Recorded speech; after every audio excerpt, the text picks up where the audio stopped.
Obviously, Saturday night doesn't go how you want it, but it was such a big recruiting weekend for you guys. How do you kind of flip that switch when, just a few hours after the game, you guys are doing other things? Yeah, it's obviously not easy. That's where I think you just gotta push through it. You gotta see the big picture. You gotta say, look, we gotta do everything in the present to give our guys the best chance to be successful, but we always gotta be building for the future. I think you guys know the next day I landed, a plane in Columbus, Ohio, probably the last place I wanted to be, as you can imagine. But again, you got to see the big picture and you got to keep pushing forward.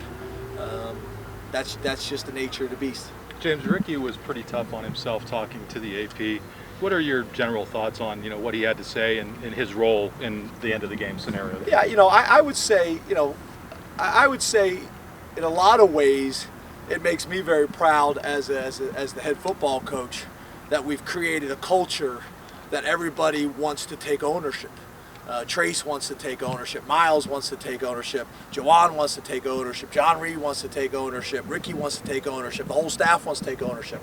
Ultimately, as we've already covered, it's my responsibility. But I think that's a real positive sign when you got a bunch of people that want to take ownership of the areas that we can get better. So, I think as a head coach, from a cultural perspective, I think that's a real positive.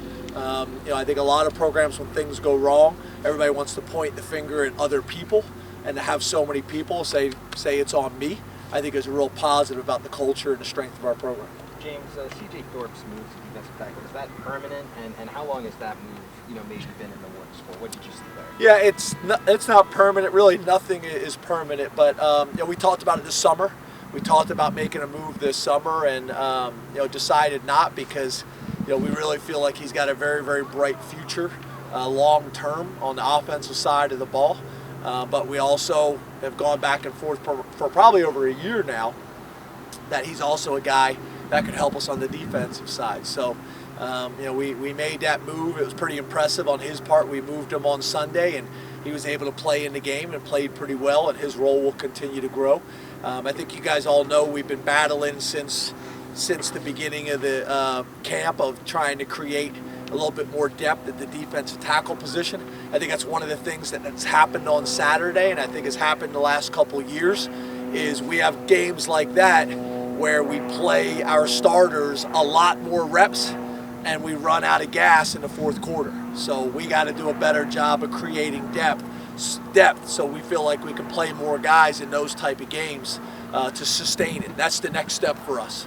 That was part of the reason for the move. So you said nothing's permanent. Does that mean it's week to week, or? No, it can't be week to week. I mean, obviously he needs to be working on offense to get better on offense. He needs to be working on defense to get better on defense. I'm just saying, for the season right now, the way things stand. If we have some injuries, we could make some moves. But right now for this season, he'll continue on the defensive side of the ball. He has no chance if not. You can't just move back and forth. There's too many things, too many skills, techniques, fundamentals, scheme that he needs to figure out. It was impressive enough that he was able to learn it all in a week from a scheme standpoint, but fundamentally he's way behind. Drive blocking on offense is way different than the techniques and fundamentals on the defense side of the ball. James, you mentioned last week you wanted to implement a rotation at running back game by game. Why wasn't that the case against Ohio State? It was just Miles Sanders back there? Same thing I just kind of covered about the defensive tackles. We felt like we were going to ride our best players in that game.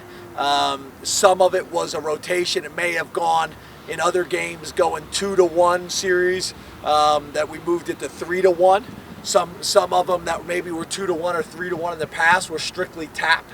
Miles was a tap deal, so Miles was going to go. If he needed to blow, he'd tap his helmet, and obviously we would have played Ricky in that situation. But Miles felt like he could handle it and give us the best opportunity to win. So that was all the discussions we had during the week. Obviously, I felt like come Saturday, it made an impact. I think we played extremely well. One of the things that I'm pleased with is I think anybody that covers us closely, like you guys, I think one of the things that we talk about all the time is we want to get better from week 1 to week 2 to week 3 to week 4. I think it's hard to argue that we didn't get better again last week. Were we good enough? No. And Obviously, like I already did, I take responsibility for that. But I do watch that tape. I was very proud of how hard we played. We played hard. We made some mistakes, some costly mistakes, myself included, everybody involved. But we played hard and we got better. So we got to make sure that we take another step this week coming up, and take it 1 week at a time, and I think we'll like what we see. Jim, do you feel like your players have put Ohio State behind them? And if so, what evidence have you seen of that? Yeah, I think, obviously Sunday was tough on all of us. Obviously the bye week helps, but we can't rely on the bye week. We got to be able to get over things and get over things quickly. Is it challenging? No doubt about it. But I think there's been some real honest conversation. Like I said, the ownership thing I think is a really good example of our guys moving on, and then I can just see it. I read their body language. I'll be honest with you, the players are probably more resilient than the coaches in a lot of ways. So it's an opportunity for us to learn from them and feed off of them. Coach, how do you handle the bye week? I mean, do you want to look at a variety of different looks of maybe other teams coming up in the schedule? How do you? I think what you do is you take a little bit of time to self-scout, obviously. You take a little bit of time that we came out here the last 2 days, and basically defensively what I've asked Brent to do is ways people are trying to attack us. Formation into the boundary, Groucho, which is our unbalanced, whether it's the key screens on the perimeter, whether it's traditional screens, whether it's when people feel like they know where our blitz is coming from and then they try to run the stretch play away, or whatever those types of things that people see on film. Let's cover those things. So let's make sure our guys understand how we're going to defend those things and how people are going to attack us and how people have tried to attack us over the last couple of years. That's part of it. Offensively, it's going through all the pressures. So here's all the pressures that have gotten to our quarterback. Here's the sacks that have gotten to our quarterback. This is how they've done it. And then we try to make mirrored corrections, because what I found in my years is I watch guys, they make the correction with the left tackle, the left guard.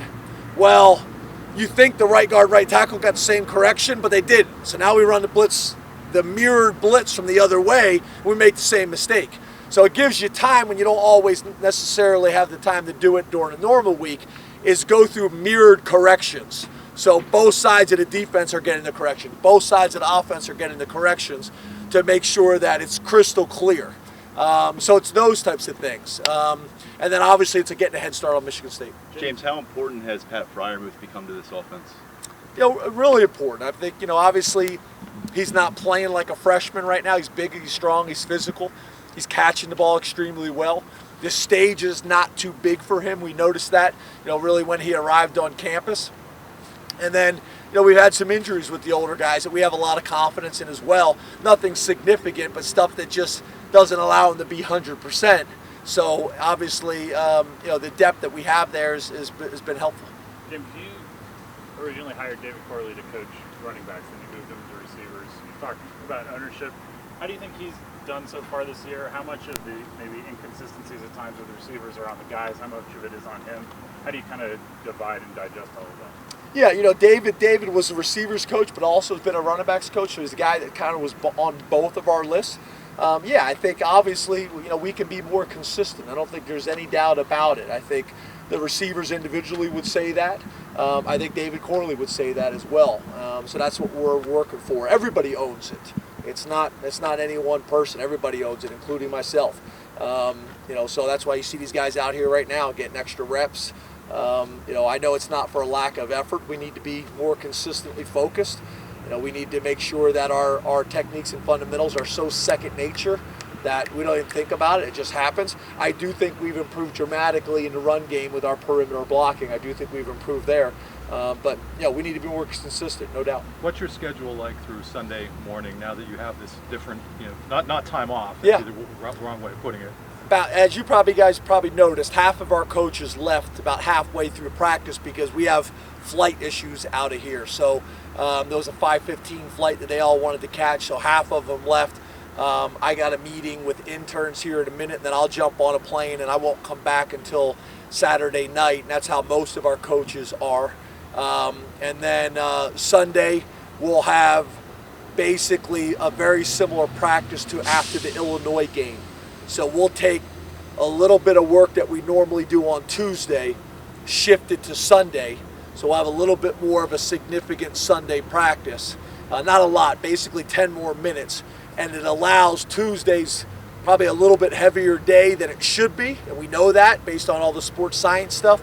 So whenever we have the opportunity, when we get ahead, to shift a 10-minute period to Sunday practice, we want to do that. But besides that, everything else will be the same.